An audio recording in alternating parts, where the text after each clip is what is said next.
Sir, ഈ പ്രമേയം ചർച്ചയ്ക്കെടുത്ത മന്ത്രിയെയും ഗവൺമെന്റിനെയും ഞാൻ അഭിനന്ദിക്കുകയാണ്. കാരണം കഴിഞ്ഞ കുറേ നാളുകളായി കേരളത്തിലെ ആരോഗ്യ മേഖലയെ തകർക്കുന്നതിന് വേണ്ടിയിട്ടുള്ള വലിയ പ്രചരണം നടന്നുകൊണ്ടിരിക്കുകയാണ്. അപ്പോൾ ആ പ്രചരണം നടക്കുന്ന ഘട്ടത്തിൽ തന്നെ ആരോഗ്യവകുപ്പ് മന്ത്രി പ്രതിപക്ഷ നേതാവിനെ ചർച്ചയ്ക്ക് ക്ഷണിച്ചതാണ്, വസ്തുതകൾ വെച്ച് ചർച്ച ചെയ്യാൻ. പക്ഷേ അവരാരും ആ ഘട്ടത്തിൽ തയ്യാറായില്ല. കാരണം അവർക്ക് കേരളത്തിലെ ആരോഗ്യമന്ത്രിയെ, ആരോഗ്യ വകുപ്പിനെ മാത്രം പ്രതിരോധത്തിലാക്കുക എന്നുള്ളതായിരുന്നില്ല ലക്ഷ്യം. കേരളത്തിലെ നമുക്കറിയാം, സമീപ സമയത്തായി 10,000-കണക്കിന് കോടി രൂപയുടെ ബഹുരാഷ്ട്ര നിക്ഷേപമാണ് കേരളത്തിലെ സ്വകാര്യ ആശുപത്രി രംഗത്ത് വന്നിട്ടുള്ളത്. അവരുടെയെല്ലാം ഒരു ഇടപെടലിൻ്റെ ഭാഗമായിട്ടാണ് കേരളത്തിലെ ആരോഗ്യ മേഖലയെ ഇങ്ങനെ മോശമാക്കുന്ന നിലയിലുള്ള ഒരു പ്രചരണം കേരളത്തിൽ ഉയർന്നു വന്നിട്ടുണ്ട്. വസ്തുതകൾ വെച്ച് ചർച്ച ചെയ്യുവാൻ നമ്മൾ തയ്യാറാണ്. പക്ഷേ ദൗർഭാഗ്യവശാൽ പ്രതിപക്ഷ നിരയിൽ ഇതുവരെ ചർച്ച ചെയ്ത ഒരാൾ പോലും വസ്തുത വെച്ച് ചർച്ച ചെയ്യാമെന്നത് നമ്മൾ കേട്ടിട്ടില്ല. ഇനിയും ചർച്ച ചെയ്യാനുള്ളത് ബഹുമാനപ്പെട്ട പ്രതിപക്ഷ നേതാവാണ്. ബഹുമാനപ്പെട്ട പ്രതിപക്ഷ നേതാവ് അദ്ദേഹത്തിൻ്റെ വാക്കുകൾ തന്നെ നമുക്കൊന്ന് ഉദ്ധരിക്കാം. കാരണം UDF കാലത്തെ ആരോഗ്യ മേഖല എങ്ങനെയാണ് എന്ന് നമുക്ക് മനസ്സിലാക്കണമല്ലോ. നമുക്കൊന്നും മറവി സംഭവിച്ചിട്ടില്ലല്ലോ. ഡോക്ടർമാരില്ല, മരുന്നില്ല, നേഴ്സില്ല, ഒന്നും ഉണ്ടായിരുന്നില്ല ആശുപത്രികളിൽ. ഇത് ഞാൻ പറയുന്നതല്ല. ബഹുമാനപ്പെട്ട കേരളത്തിൻ്റെ ഇന്നത്തെ പ്രതിപക്ഷ നേതാവ് അന്ന് MLA ആയിരുന്നപ്പോൾ 2014 ജൂൺ മാസം 24-ാം തീയതി അന്നത്തെ ആരോഗ്യ വകുപ്പ് മന്ത്രി VS ശിവകുമാർ ആയിരുന്നു. അദ്ദേഹത്തിൻ്റെ സഭയിൽ ഒരു സബ്മിഷൻ ചോദിച്ചു. ബഹുമാനപ്പെട്ട പ്രതിപക്ഷ നേതാവിൻ്റെ സബ്മിഷൻ ഇങ്ങനെയായിരുന്നു: സാർ, സംസ്ഥാനത്തെ സർക്കാർ ആശുപത്രികളിലും മെഡിക്കൽ കോളേജുകളിലും രൂക്ഷമായ മരുന്നുക്ഷാമം അനുഭവപ്പെടുകയാണ്. കാലവർഷത്തിൻ്റെ വരവോടുകൂടി സംസ്ഥാനത്ത് വ്യാപകമായി പകർച്ചവ്യാധികൾ പടർന്നു പിടിക്കുന്ന സാഹചര്യത്തിൽ മരുന്ന് വിതരണം തടസ്സപ്പെടുന്നത് ഗൗരവമായ ഒരു വിഷയമായി മാറിയിരിക്കുകയാണ്. മരുന്നുകൾ ലോക്കൽ പർച്ചേസ് നടത്തുന്നതിനായി ഗവൺമെൻറ് ഉത്തരവ് നൽകിയിട്ടുണ്ടെങ്കിലും ലക്ഷക്കണക്കിന് രൂപയാണ് ലോക്കൽ പർച്ചേസ് ഇനത്തിൽ സർക്കാരിന് നഷ്ടമാകുന്നത്. മാത്രമല്ല, ടെൻഡർ പ്രൊസീജിയർ വഴി മരുന്ന് വാങ്ങാനുള്ള അവസരം കൂടി ലോക്കൽ പർച്ചേസ് മുഖാന്തരം നഷ്ടപ്പെടുകയാണ്. 150ഓളം ജീവൻ രക്ഷാ മരുന്നുകൾ, IV ഫ്ലൂയിഡ്, സിറിഞ്ച്, സൂചി തുടങ്ങിയ സാധനങ്ങളെല്ലാം രോഗികൾ പുറത്തുനിന്നും വാങ്ങിക്കൊണ്ടുവരേണ്ട അവസ്ഥയാണ് ഇന്ന് കേരളത്തിൽ. ഏത് കാലത്താ? 2014 UDF കേരളം ഭരിക്കുമ്പോൾ നമ്മുടെ പ്രതിപക്ഷ നേതാവ് അന്ന് MLA ആയിരുന്നപ്പോൾ സഭയിൽ ഉന്നയിച്ച സബ്മിഷൻ്റെ പ്രസക്ത ഭാഗം മാത്രമാണ് ഞാൻ വായിച്ചത്. ഇന്ന് മരുന്ന് ലഭിക്കുന്നില്ല എന്ന് നിങ്ങളുടെ നിരയിലുള്ള ഏതെങ്കിലും MLA-മാർ പോലും പറയുമോ? ചില MLA-മാരൊക്കെ MLA-മാരാണോ വ്യാജ MLA-മാരാണോ എന്നെനിക്കറിയില്ല. അവരെല്ലാം ഉറങ്ങാൻ പോലും പാരസിറ്റാമോളും സിട്രിസനും ഒക്കെ കഴിക്കുന്നതായിട്ടാണ് സാർ പുറത്തു വരുന്ന വിവരം. സൂചി പോലും രോഗി വാങ്ങിക്കൊണ്ട് കൊടുക്കണം. അങ്ങനൊരു കാലം കേരളത്തിൽ ഉണ്ടായിരുന്നു. ആ കാലമല്ല സാർ ഇന്ന് കേരളത്തിലെ ഒരു കാലം. അതിൻ്റെ അവസാനം അദ്ദേഹം ഇതെല്ലാം കൺക്ലൂഡ് ചെയ്തുകൊണ്ട് ആവശ്യപ്പെടുന്നത് അന്ത്യശാസനം ആണ്.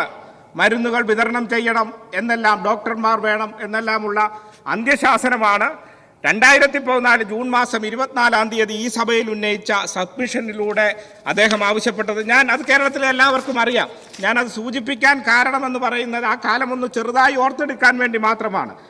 ഞാൻ പ്രതിപക്ഷ നേതാവിനെ കണക്ക് വെച്ച് ഈ കാര്യങ്ങൾ പ്രൂവ് ചെയ്യാൻ വേണ്ടി ക്ഷണിക്കുകയാണ്. സമയക്കുറവ് കൊണ്ട് ഞാൻ എല്ലാം പറയുന്നില്ല. മാതൃമരണ നിരക്കും ശിശുമരണ നിരക്കും നവജാത ശിശുമരണ നിരക്കും എല്ലാം ഇവിടെ സൂചിപ്പിക്കപ്പെട്ടു. നിങ്ങളുടെ കാലത്ത് 43 ഉണ്ടായിരുന്നത് 19ആയി, 12 ഉണ്ടായിരുന്നത് 6ആയി. ഇപ്പോൾ സൗജന്യ ചികിത്സയെക്കുറിച്ച് നജീബ് കാന്തപുരം, ഷംസുദ്ദീനുമെല്ലാം പറയുന്നത് കേട്ടു. ബഹുമാനപ്പെട്ട അംഗങ്ങൾ, നിങ്ങൾ കണക്ക് വെച്ച്, നിങ്ങൾ വെറുതെ പറയരുത്, നിങ്ങൾ കണക്ക് വെച്ച് പറയണം. നിങ്ങളുടെ കാലത്ത് 30,000 രൂപ മാത്രമായിരുന്നു ഒരു കുടുംബത്തിന് സൗജന്യ ചികിത്സയ്ക്കായി നിങ്ങൾ നൽകിയിരുന്നത്. കേരളത്തിലെ ഇടതുപക്ഷ ജനാധിപത്യ മുന്നണിയുടെ ഗവൺമെന്റ് പാവപ്പെട്ടവർക്ക് കൊടുക്കുന്നത് എത്രയെന്നറിയണ്ടേ? 5 ലക്ഷം രൂപയാണ് ഒരു കുടുംബത്തിന് കൊടുക്കുന്നത്. മറ്റ് നിരവധി ഉദാഹരണങ്ങൾ, ഞാൻ എല്ലാം പറയുന്നില്ല, സമയം വല്ലാണ്ട് പോകുന്നു.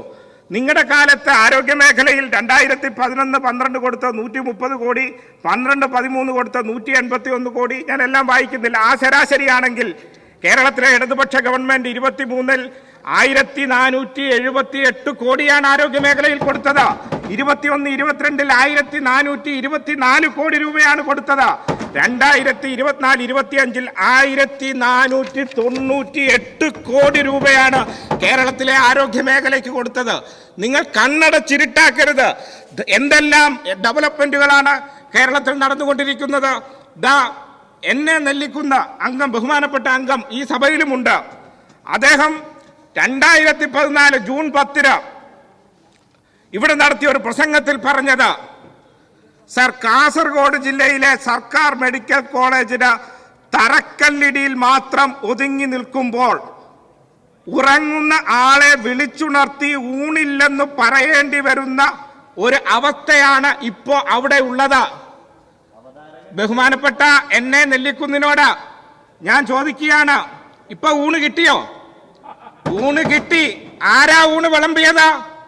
ബഹുമാനപ്പെട്ട കേരളത്തിന്റെ ആരോഗ്യ വകുപ്പ് മന്ത്രി ശ്രീമതി വീണ ജോർജ്, കേരളത്തിലെ ഇടതുപക്ഷ ജനാധിപത്യ മുന്നണി ഗവൺമെന്റ്.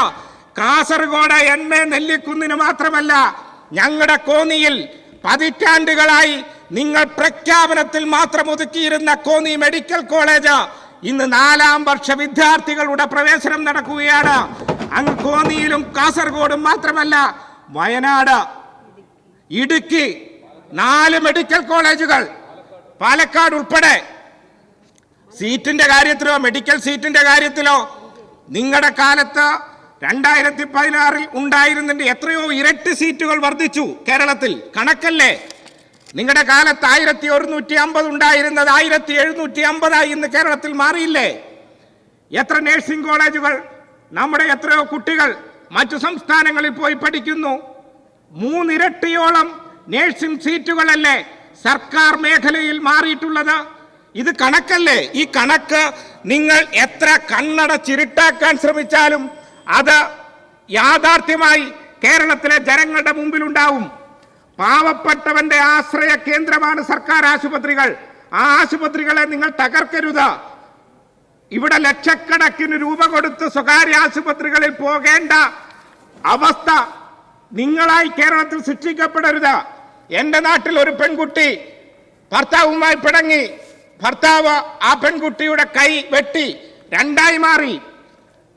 അവർ ആശുപത്രിയിലേക്ക് വന്നു.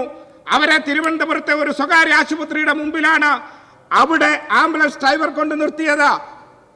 ശസ്ത്രക്രിയ നടത്താം, പെട്ടെന്ന് 10 ലക്ഷം അടയ്ക്കണം എന്നാ പറഞ്ഞത്. ആദ്യ ഗഡു. പെട്ടെന്ന് തന്നെ കൂടെ ഉണ്ടായിരുന്ന ആൾ ആരോഗ്യവകുപ്പ് മന്ത്രിയെയും ഞങ്ങളെയും എല്ലാം ബന്ധപ്പെട്ടു. തിരുവനന്തപുരം മെഡിക്കൽ കോളേജിലെത്തി.